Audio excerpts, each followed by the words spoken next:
नमस्कार दोस्तों, आप देख रहे हैं मेरे YouTube चैनल को जिसका नाम है मेंस टॉक।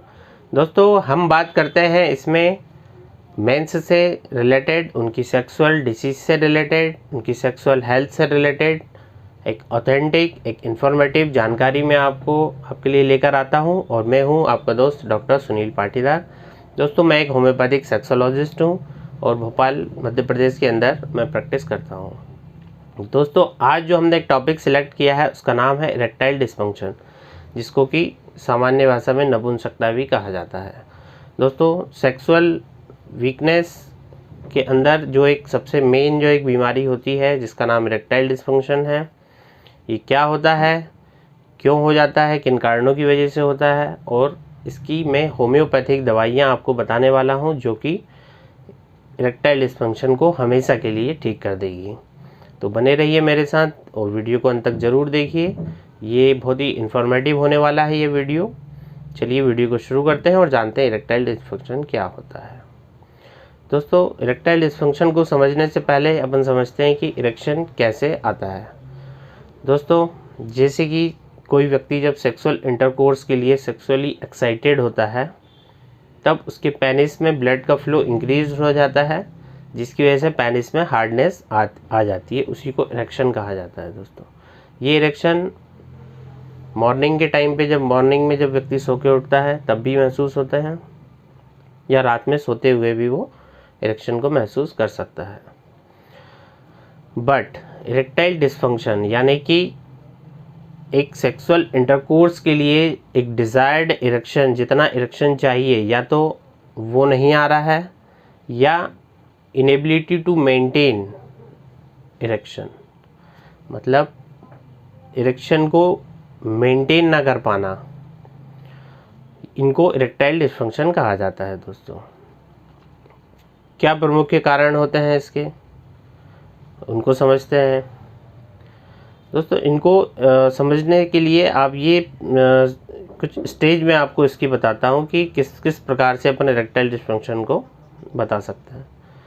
सबसे पहले तो ये है कि व्यक्ति को सेक्सुअल स्टिमुलेशन करने के बाद या करते टाइम, इंटरकोर्स करते टाइम, उसको बिल्कुल भी पेनिस में हार्डनेस ना आए। एक ये कैटेगरी हो गई। दूसरी कैटेगरी ये कि व्यक्ति को इरेक्शन तो आता है, लेकिन फोरप्ले के दौरान इरेक्शन आता है, लेकिन जैसे ही वो इंटरकोर्स स्टार्ट करने की कोशिश करता है तुरंत इरेक्शन डाउन होने लगता है या पूरी तरीके से डाउन हो जाता है। तीसरा कि फोरप्ले के दौरान इरेक्शन तो आया, उसने इंसर्ट भी कर दिया, इंसर्ट करने के बाद जब सेक्सुअल इंटरकोर्स स्टार्ट हुआ तो करते करते बीच में जो है इरेक्शन कम होने लगता है या पूरी तरीके से डाउन हो जाता है। तो ये तीनों ही कैटेगरियां हैं जो कि इरेक्टाइल डिस्फंक्शन इनको मानते हैं। अब बात करते हैं कि क्या इसके कारण होते हैं। तो दोस्तों, कारणों में इसको दो कैटेगरी में अपन डिवाइड करते हैं। एक कारण होते हैं जो कि साइकोजेनिक कॉजेस होते हैं, दूसरे होते हैं सोमैटिक कॉज। तो अपन साइकोजेनिक कॉज की बात करते हैं कि ये क्या होते हैं। दोस्तों, इसके अंतर्गत जो सबसे मेन जो आता है वह होता है आपका मेंटल हेल्थ से रिलेटेड, आपके मन से रिलेटेड, आपके थॉट से रिलेटेड। इसमें व्यक्ति को परफॉर्मेंस एंजाइटी हो जाती है, मीन्स उसके अंदर एक कॉन्फिडेंस नहीं होता है, वो आत्मविश्वास उसका कम हो जाता है।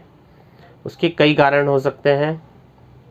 या तो व्यक्ति पहले अटेम्प्ट उसने किए हों सेक्स के लिए और वो उसमें फेलियर हुआ हो, अब उसके दिमाग में वो बात बैठ गई कि मैं सेक्सुअल परफॉर्मेंस नहीं कर पाता हूँ, या मैं नहीं कर पाऊँगा, या मैं अपने पार्टनर को संतुष्ट नहीं कर पाऊँगा। इस तरह के थॉट्स उसके दिमाग में चलते रहते हैं जब वो सेक्स करने के दौरान होता है। तो होगा क्या, जब सेक्स के लिए जो स्टिमुलेशन जो दिमाग में आना चाहिए उसकी जगह अब एंजाइटी, स्ट्रेस और ऐसे तमाम थॉट्स आ रहे हैं जिनकी कोई ज़रूरत ही वहाँ पर नहीं है।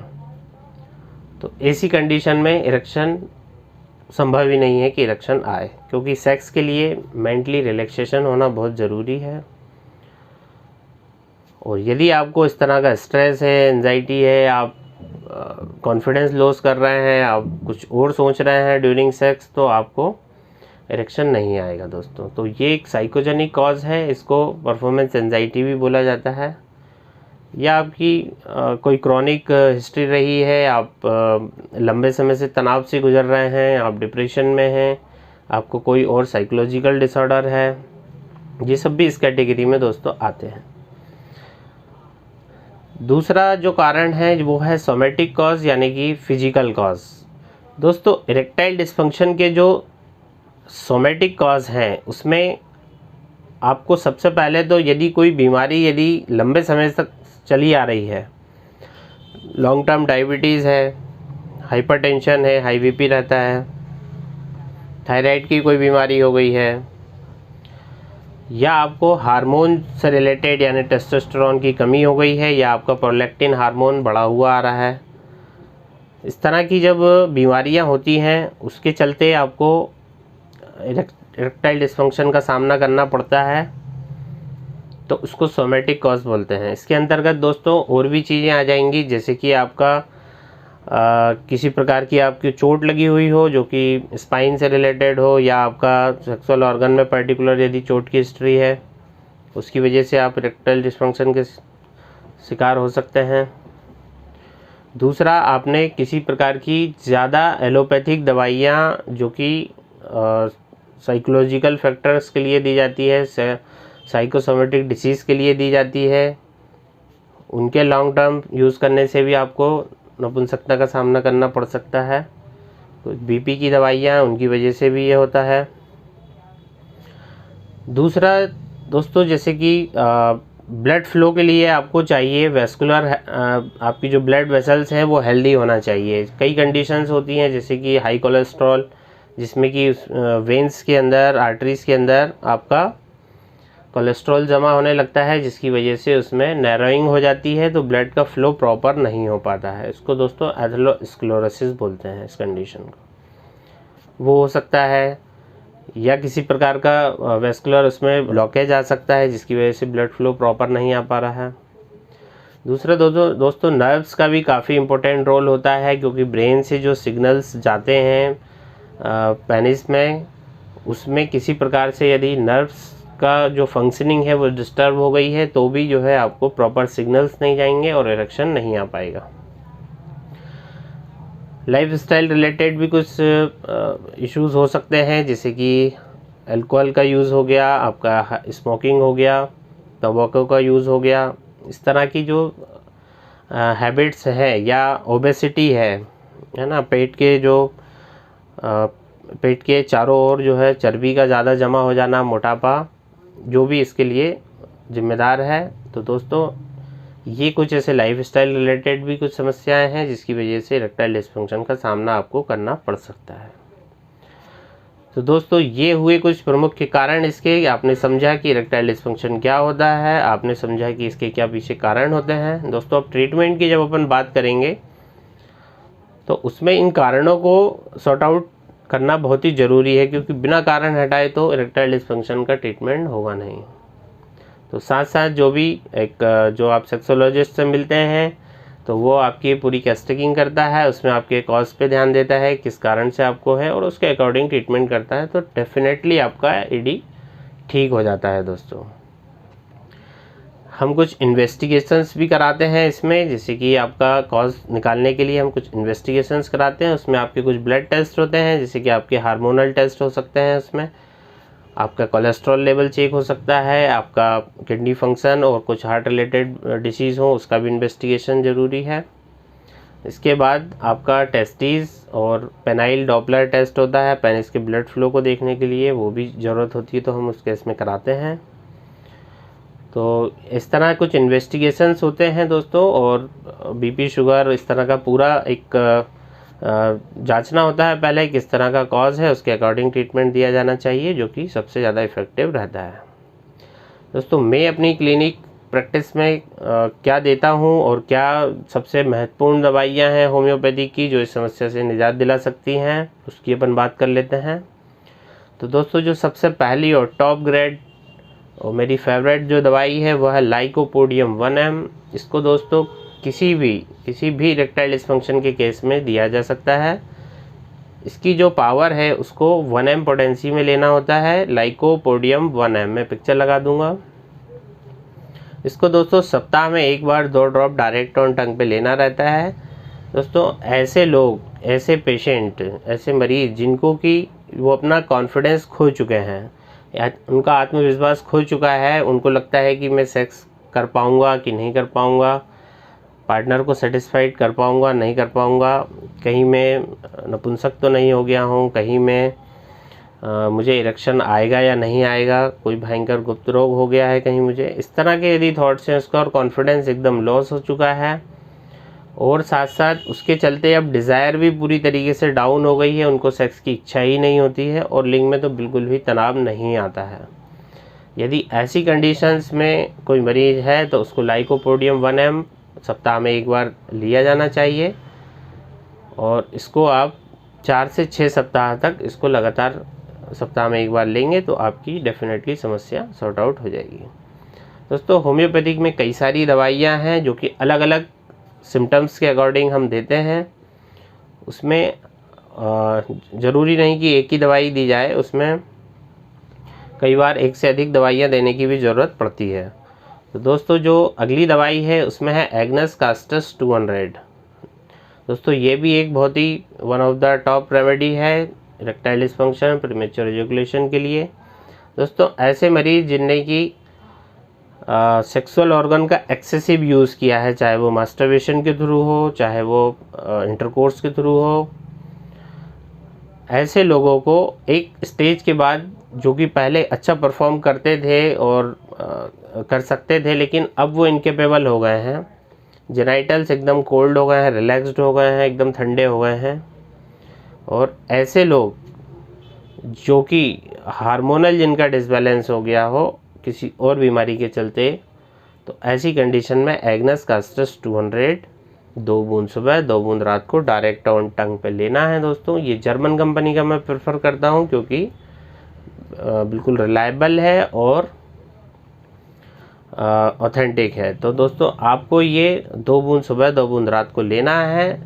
लगभग 2 महीने तक आप ऐसा प्रयोग करेंगे तो बिल्कुल जो है आपका इरेक्टाइल डिस्फंक्शन ठीक हो जाएगा। दोस्तों नेक्स्ट अपन दवाई की बात करें तो वह है एसिड फोस मदर टिंचर। दोस्तों ये मदर टिंचर इसकी पोटेंसी है, पावर है और एक लिक्विड फॉर्म में दवाई आती है। इसको पानी में मिला के लेना होता है। 1/4 कप गुनगुना पानी लेंगे, 20 बूंद सुबह को, 20 दोपहर को और 20 रात को, इसको 3 टाइम लेना है। दोस्तों ऐसे मरीज जो कि शारीरिक रूप से तो वीक है ही हैं, साथ में उनको मेंटली वीकनेस भी आ गई है, जिन लोगों को लगातार नाइटफॉल की हिस्ट्री रही हो, जिनको कि एक्सेसिव मास्टरबेशन की हिस्ट्री रही हो और अब वो शारीरिक रूप से और मानसिक रूप से कमज़ोर फील कर रहे हों, ऐसे मरीजों को दोस्तों एसिड फोस मदर टिंचर लाभकारी होता है। साथ में दोस्तों यदि जिनको डायबिटीज़ है, लंबे समय से लॉन्ग टर्म डायबिटीज़ की हिस्ट्री रही है, तो उनको भी जो है एसिड फोस मदर टिंचर लेना चाहिए। ये शुगर को भी कंट्रोल करेगा दोस्तों, साथ में जो नर्व डैमेज हो गया है शुगर के कारण उसको भी ठीक करके इरेक्टाइल डिस्फंक्शन को ठीक कर देगा। दोस्तों एक लास्ट में मैं आपको एक बोनस मेडिसिन बता देता हूँ जो कि क्लिनिक में मैं बहुत ज़्यादा इसका प्रयोग करता हूँ और इसको लेने से आपका इरेक्टाइल डिस्फंक्शन, प्रीमेच्योर इजैकुलेशन दोनों ही समस्याएं ठीक हो जाएंगी। दोस्तों इसमें करना ये है आपको कि एक मदर टिंचर का कॉम्बिनेशन है, इसमें 4 दवाइयाँ मिक्स करवानी है, सबको बराबर मात्रा में मिक्स करवा लेना है होम्योपैथिक शॉप से। तो आप नोट डाउन कर सकते हैं। और नंबर 1 जो दवाई है इसमें दोस्तों एसिड फोस मदर टिंचर ही लेना है। सेकेंड नंबर जो है वो एग्नस कास्टस मदर टिंचर लेना है। थर्ड नंबर दवाई मिलवानी है वह है डेमियाना मदर टिंचर और 4th नंबर जो दवाई है योहाम्बिनम मदर टिंचर।